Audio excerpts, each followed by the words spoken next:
Well, hey, welcome to week 3 in the pursuit. Just a quick recap. In week 1, we learned that God is pursuing us. Last week, we learned that the Bible is trustworthy and we can depend on it. And today, we're going to talk about what does it mean to be image bearers of God. Here's our big idea for today.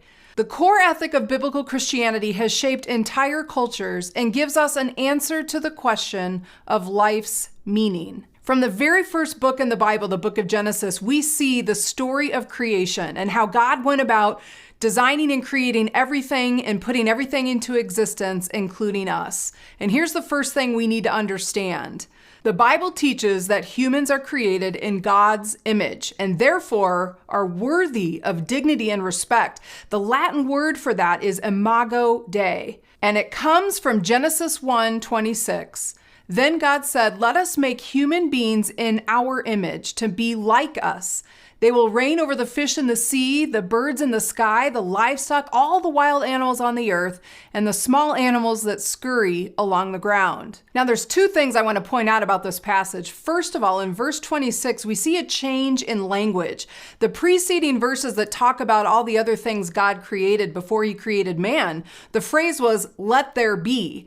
But now here we see in verse 26 that says, "let us make." So there was a different way, the different phraseology that God uses to kind of separate the difference between creating fish and animals to creating man. It was more personal. It has a different stamp of approval, and it's this idea of the Imago Dei. See, when God created man, we're not created like God, meaning God has a physical form. We know that God is spirit.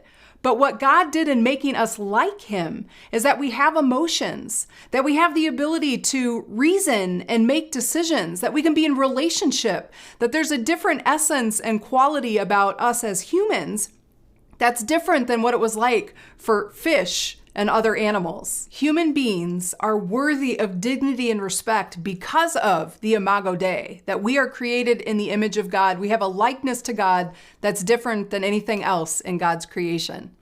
And so this idea of Imago Dei is the basis for blessing all of humanity, even those who stand against a biblical worldview. Just consider our own country and what we see in the Declaration of Independence. We hold these truths to be self-evident, that all men are created equal, that they are endowed by the Creator with certain unalienable rights, that among these are life, liberty, and the pursuit of happiness. So let's start with this idea of life. Why do humans have the right to life? Here's what it says in Genesis 9. "If anyone takes a human life, that person's life will also be taken by human hands.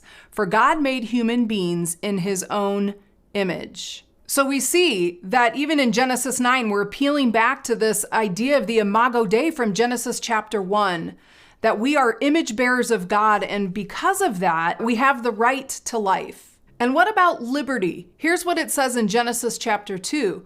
"The Lord God warned him," meaning Adam, "you may freely eat the fruit of every tree in the garden, except the tree of the knowledge of good and evil. If you eat its fruit, you are sure to die." So again, we see even in the Genesis account that God was giving Adam free will. That was another thing that was in the Imago Dei, the ability to make choices. And so we see that even God didn't demand total obedience or make Adam a robot where he had no ability to make any other decision than exactly what God wanted him to do. And he just said, "Listen, you can eat from every tree in this beautiful garden I've created for you. Just don't eat of this one." And the reason for that is for Adam's protection. But it's this idea of liberty, this idea that as image bearers of God, we have freedom to make choices.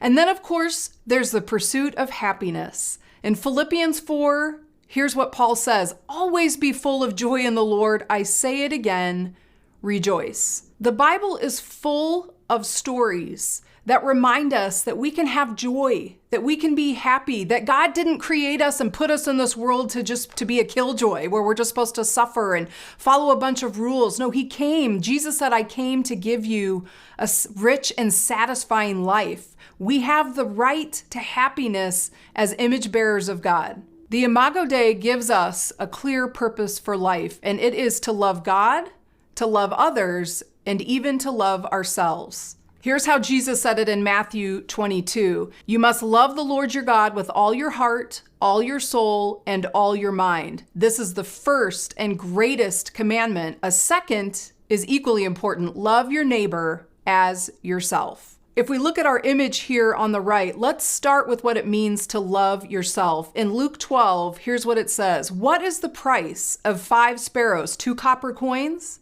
Yet God does not forget a single one of them. And the very hairs on your head are all numbered. So don't be afraid. You are more valuable to God than a whole flock of sparrows. This is an important point that many of us need to hear. See, our value and our worth does not come from our accomplishments or from a popularity contest or anything else that our culture would say measures if we're good enough or not. No, our value comes from being image bearers of God, the Imago Dei, the idea that God had a good day when he came up with the idea of you and when he created you, that if he gives any care or concern for a sparrow, how much more does he care about you? Now let's move to the idea of loving others. 1 Corinthians 13, the famous love chapter. Here's what it says. Love is patient and kind. Love isn't jealous or boastful or proud or rude. It doesn't demand its own way. It's not irritable and it keeps no record of being wronged. Love never gives up. It never loses faith. It's always hopeful and endures through every circumstance. As image bearers of God, it's not just enough to understand our own value, but then it's the ability to love other image bearers of God, to love people, to be selfless and sacrificial, to be kind, to be forgiving.